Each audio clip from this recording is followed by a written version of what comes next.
인서와 하기시습지. 공자의 길을 따라. 제17편 지혜로운 분별. 공인도장이 유명해지면서 예상치 못한 일들도 생겨났다. 어느 날 오후 마을에서 농사를 짓는 40세 조영환이 찾아왔다. 그는 아직 결혼하지 않은 노총각으로 그의 행실에 대해서 유명했는데 평소 일은 싫어하고 술만 좋아하는 사람이었다. 한 선생님 안녕하세요. 조영환은 평소와 달리 정장을 차려입고 머리까지 깔끔하게 빗어 넘겼다. 손에는 비싼 꽃다발까지 들고 있었다. 안녕하세요, 형환씨. 무슨 일로 오셨어요? 아, 그게 선생님께 상담받으러 왔어요. 조영환은 어색하게 웃으며 앉았다. 하지만 그의 시선은 계속해서 한인서의 얼굴과 몸매를 흘러보고 있었다. 어떤 고민이 있으신가요? 저도 결혼을 하고 싶은데 어떤 여자가 좋은 여자인지 모르겠어서요. 한인서는 그의 의도를 눈치챘지만 차분하게 대답했다. 형환씨, 먼저 스스로에게 물어보세요. 자신은 어떤 남자인가요? 저요? 저는 착하고 성실하죠. 그런데 마을 사람들 말로는 형환씨가 일하기보다는 술 마시기를 더 좋아한다고 하던데요. 조영환의 얼굴이 붉어졌다. 그건 그동안 외로워서 그랬던 거고요. 좋은 여자를 만나면 달라질 거예요. 공자께서 기신정 불령이행이라고 하셨어요. 자신이 바르면 명령하지 않아도 실행된다는 뜻이에요. 먼저 자신을 바르게 만드는 것이 우선이 아닐까요? 조영환은 잠시 당황하더니 다른 전략을 썼다. 한 선생님, 사실은 선생님 같은 분이 제 이상형이에요. 똑똑하고 현명하시고 저와 결혼하시면 어떨까요? 한인서는 미소를 지으며 차분하게 답했다. 형환씨, 감사하지만 저는 지금 다른 일에 전념하고 있어요.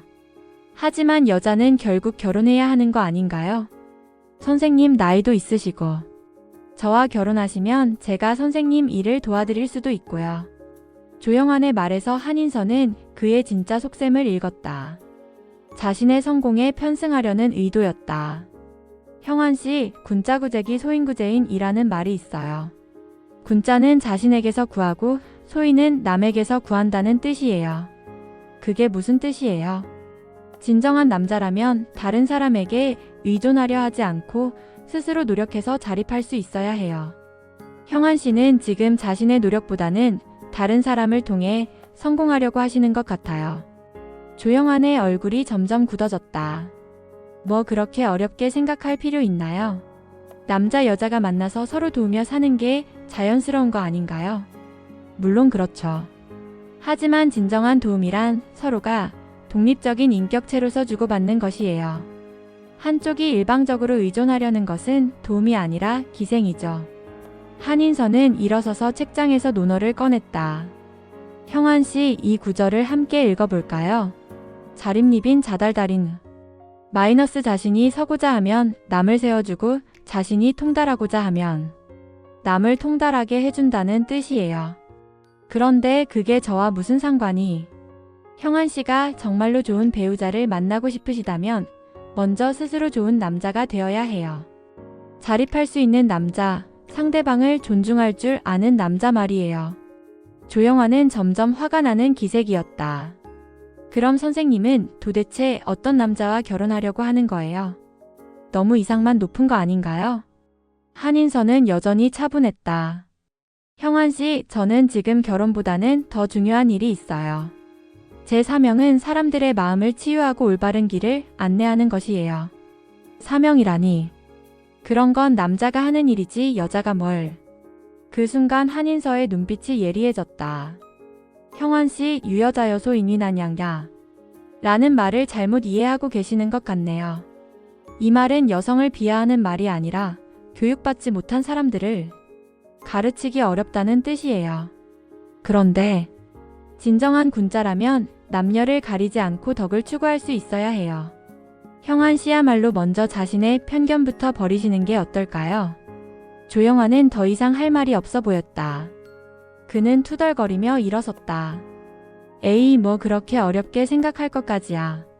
괜히 왔네. 그가 나간 후 유일훈 선생이 찾아왔다. 문 앞에서 조영환과 마주쳤다며 웃었다. 저 사람이 또 무슨 소리를 했니? 한인서는 있었던 일을 그대로 말했다. 선생은 고개를 끄덕이며 말했다. 잘 대처했구나. 하지만 앞으로도 그런 사람들이 더 있을 거야. 내가 유명해질수록 말이지. 걱정 안 해요. 공자님께서 가르쳐 주신 지혜가 있으니까요. 그래도 조심해야 한다. 때로는 강하게 거절할 줄도 알아야 해. 네, 명심하겠습니다. 그날 저녁 한인서는 일기에 썼다. 오늘 조영환이라는 사람을 통해 새로운 것을 배웠다. 세상에는 정말 다양한 사람들이 있고 때로는 좋지 않은 의도로 접근하는 사람도 있다는 것을. 하지만 그런 상황에서도 화내지 않고 지혜롭게 대처할 수 있어서 다행이다. 공자님의 가르침은 이런 일상의 문제들에도 명확한 답을 주신다. 자립하지 못한 사람은 남에게 의존하려 하고 그런 의존은 결코 건강한 관계가 될 수 없다는 것을. 나는 내 길을 가야 한다. 비록 때로는 외롭고 어려울지라도 내가 해야 할 일이 있다. 며칠 후 마을에서 조영환이 술에 취해 한인서에 대해 좋지 않은 소문을 퍼뜨리고 있다는 말을 들었다. 하지만 한인서는 개의치 않았다. 덕불고 필요린.